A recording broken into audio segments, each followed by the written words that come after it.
this video, I will show you how to use a softbox to change the direction of light and to change the brightness of the background in your photos. I will use a large round softbox that's about 150 centimeters. The strobe light for the softbox is the Godox 8300.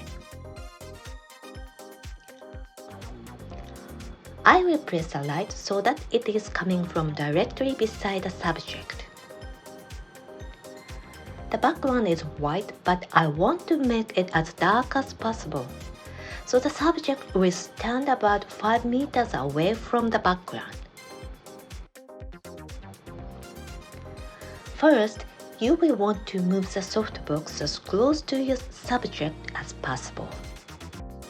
By moving the softbox closer to your subject, you can soften the light and darken the background.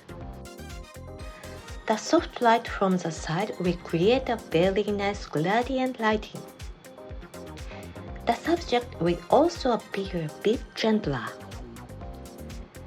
The contrast is a little heavy here because the strobe is close and the shadow side is a bit darker. I think this type of light may come across as a little too soft for a male subject.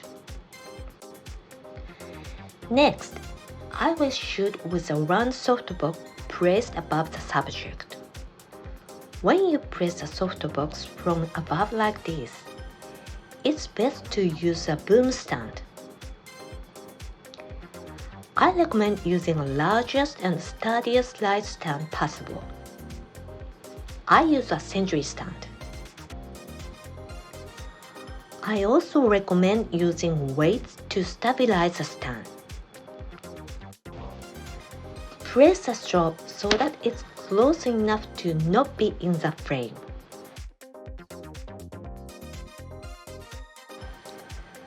The subject should stand just to the very back edge of the round softbox.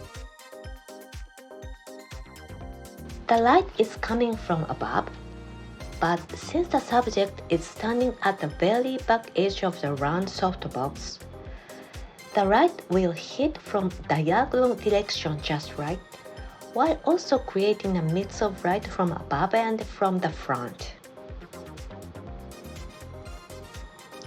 Next, the subject should stand slightly in front of you, directly under the center of the round softbox. This will slightly reduce the light coming diagonally from the front and increase the shadows in the concave areas of the face. In addition, since the strobe light does not penetrate all the way to the background, the white background is darker and more like what I had in mind. It looks very nice. Let's try placing another smaller softbox directly next to the subject. As before, bring it as close to the subject as possible. Since the light's area is smaller than the large softbox, the light from the strobe will not reach the background as much, and the background will be darker than before. And because the strobe is closer to the subject, the light hitting the figure is softer and the contrast is higher, giving a photo a cool, masculine look. If you want to make the shadow area darker, try putting a black reflector on the opposite side of the softbox. Keep trying this out until you get a photo just like you want.